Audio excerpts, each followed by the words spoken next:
Assalamualaikum warahmatullahi wabarakatuh. Perkenalkan saya Denny Kurniadi Saputro, NIM K7119293. Saya dari kelas 4A. Di sini saya akan bercerita mengenai cerita anak yang sebenarnya sudah familiar di telinga kita semua, termasuk dari anak-anak. Yang tak lain dan tak bukan adalah cerita si kancil mencuri timun di kebun Pak Tani. Nah, dikisahkan pada suatu hari terjadi kemarau yang sangat panjang di dalam hutan.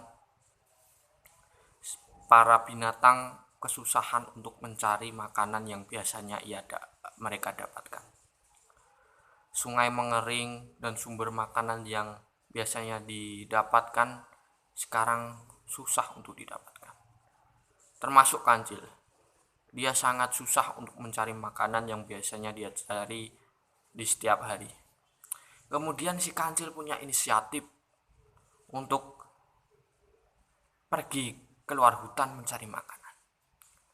Tak lama dalam perjalanannya keluar hutan, dari kejauhan nampak ada sebuah kebun yang ditumbuhi timun segar milik Pak Tani.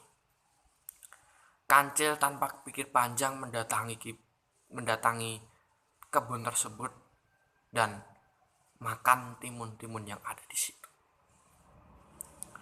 Kemudian Kancil bergumam, "Wah, enak sekali.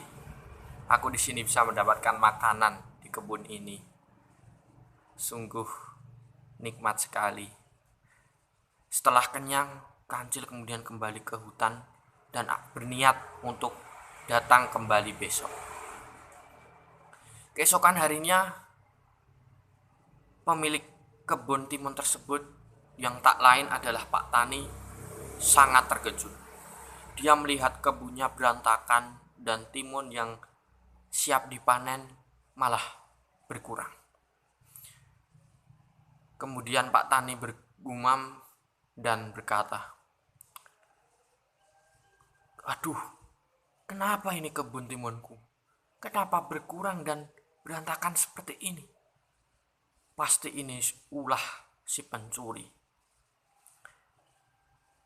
Setelah saat itu, Pak Tani untuk sementara membiarkannya. Nah, tak lama setelah Pak Tani mengecek kebunnya, si Kancil datang lagi dan mencuri timun tersebut. Kancil dengan seperti hari sebelumnya dia makan sampai kenyang dan mengurangi hasil timun yang sebenarnya siap dipanen Pak Tani. Kemudian keesokan harinya lagi Pak Tani datang.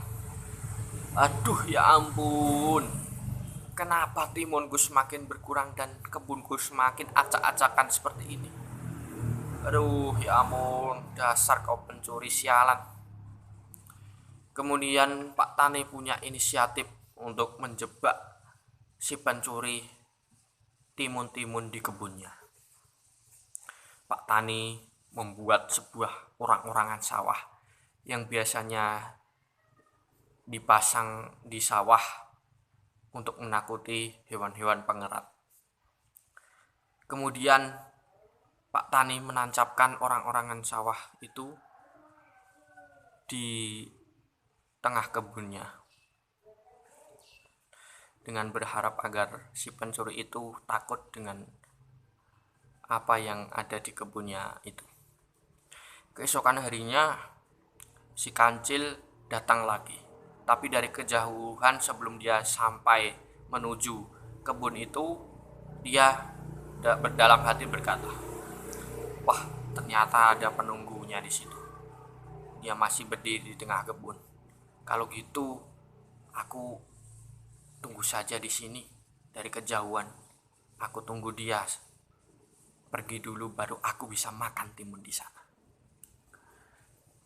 Kemudian Kancil menunggu dengan lamanya dan masih melihat orang itu berdiri di tengah kebun timun. Wah, lama sekali ternyata. Dia mampu berdiri di tengah kebun seperti itu dengan panasnya. Aduh, mana perutku lagi kelaparan ini, ujar si kancil. Kemudian dengan putus asa kancil menyerah. Dia mengurungkan niat untuk mencuri timun di kebun itu karena orang itu masih tetap berdiri menunggu kebun timun itu. Dengan rasa kesal, kancil kembali ke hutan. Nah, dari cerita yang kita ketahui, yang saya sampaikan ini, sebenarnya masih terdapat kelanjutannya yang begitu panjang dari kisah si kancil mencuri timun ini. Namun karena keterbatasan waktu, jadi kita mengambil nilai moral dari apa yang kita ketahui dari cerita ini adalah kita jangan mencuri yang bukan milik kita, walaupun kita dalam keadaan sulit ataupun membutuhkan. Jadi sekian cerita yang dapat saya sampaikan. Kurang lebihnya mohon maaf. Wassalamualaikum warahmatullahi wabarakatuh.